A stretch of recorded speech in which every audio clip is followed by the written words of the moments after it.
of what he had seen over the course of 5 years.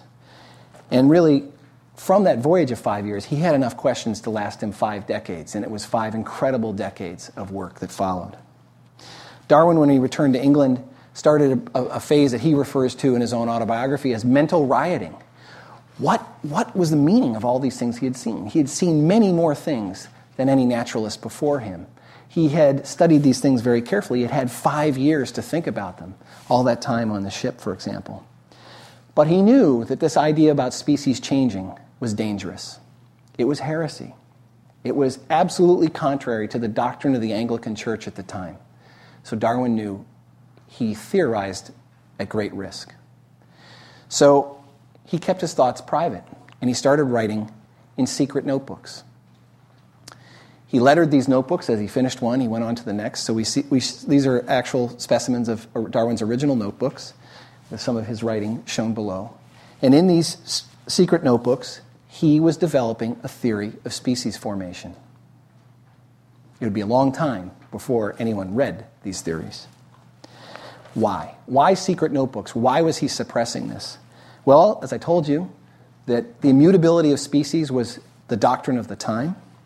Darwin at that time was getting tremendous praise and attention from the scientific community in England. He had been shipping these specimens back, and the paleontologists were studying the fossils, and the ornithologists were studying the birds, and the mammalogists were studying the mammals. They were having a fantastic time, and Darwin was a hero, and he was getting all sorts of honors, all sorts of invitations.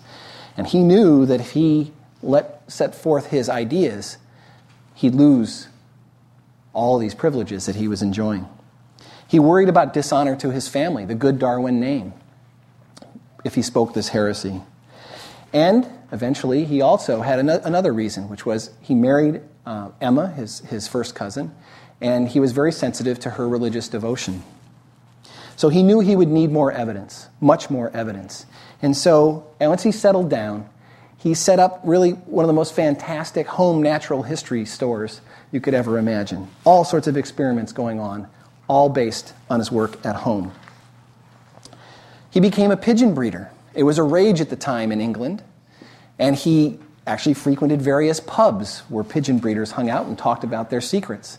Darwin was mixed very, very well. 5 years on board ship with sailors taught him a good amount of social lubrication. So he did very well. And what Darwin understood from the pigeon breeders is that fantastic variety could be derived just with the art of the breeder deciding which animals to breed. And he correctly inferred that all these wild varieties, carrier pigeons and this old Dutch variety and many more that were in England at the time, were all descended from a fairly plain-looking wild rock pigeon shown here at the top. And Darwin started to think, well, if the pigeons can be so different, descended from an ancestral stock, why not natural species? And he thinks back to the Galapagos finches, and he learned that the finches that he had collected were actually very different from each other, each a unique species from different islands, that had different beak shape that affected what sort of diet they had, whether they ate nuts or fruits, etc. He thought, well, then maybe finches are all descended from some common ancestral stock. And a key idea enters his mind, and this is a page out of one of those secret notebooks. He conceives of the idea that species are connected as in a family tree, that ancestors give rise to descendant species, a little bit different from each other. And this is this notion of life as a tree no one had had before. And if that's the right description, he still wanted to understand why. Why would life branch out with a tree? And he was reading a much older essay from 40 years earlier. This is a quote from his autobiography. In 1838, 15 months after he had started this inquiry upon his return to England, he happened to read for amusement Malthus on populations. Now, Malthus had put forth this idea that there would be tremendous competition for resources, and that would be an ultimate limit to human growth. Well, Darwin said, being well prepared to appreciate the struggle for existence which everywhere goes on, from long continued observation of the habits of animals and plants, it once struck me under these circumstances that favorable variations would tend to be preserved and unfavorable ones to be destroyed. When there's competition, there will be winners and losers, and that process would give him a mechanism that would drive species to be different. So he says, aha, at last I have a theory with which to work. But no one would hear about this theory for 20 more years. Why? Well, the stakes must, as I told you, must be very high. He had lots of reasons. He was still a young man. He was only roughly 30 when he had conceived this. He saw that his scientific fate would be ruined.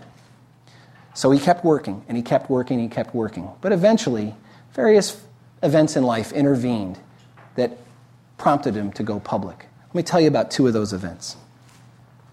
Darwin fathered 10 children. He was very much a family man. He based all his work at home. Because of his illnesses, he had this queasy stomach all the time.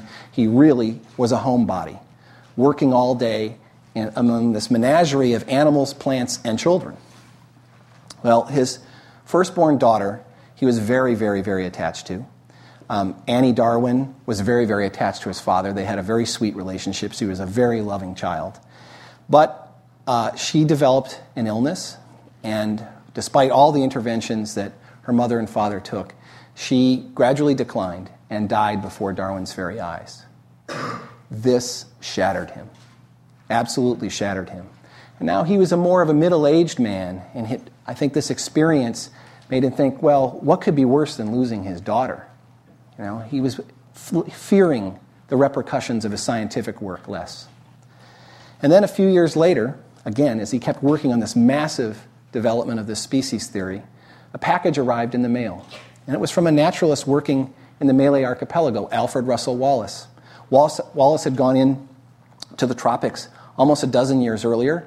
He had developed a theory of species formation, and knowing Darwin's eminence as a naturalist, had sent it to Darwin to see for Darwin's approval and for Darwin's recommendation of how to publish it. Oh goodness, there's Darwin looking at, in short form, his life's work, penned by another scientist. So he was afraid he was going to be scooped. It was terrible timing. He had a 2-year-old son, Charles Jr., who was dying of scarlet fever at the time.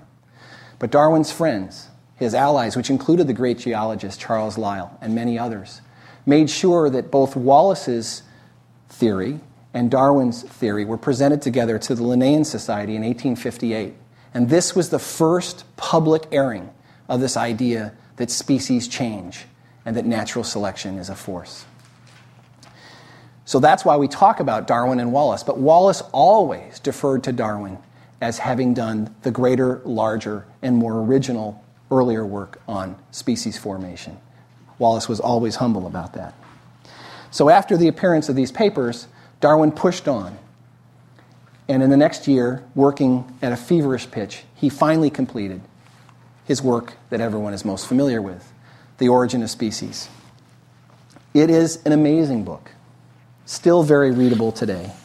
It's a masterpiece of evidence and argument. He not only puts forth all of the evidence he sees from natural history for evolution and for its mechanisms, but he puts forth all the arguments against and dissects that. It's that old thinking from arguing with his father at work.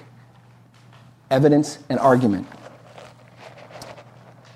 These lectures are largely going to focus on two main ideas in The Origin of Species and our understanding today of how evolution works. But Darwin understood that to make these new ideas attractive and inspiring to a new generation, he had to do more than just put forth the raw facts. The Origin of Species contains all sorts of poetic passages, and he closes with these words. From so simple a beginning, endless forms most beautiful and most wonderful have been and are being evolved. And I'm going to talk about, after we take a little time for questions, those two main ideas in this book, and eventually how we've learned how that process of endless forms evolving actually occurs.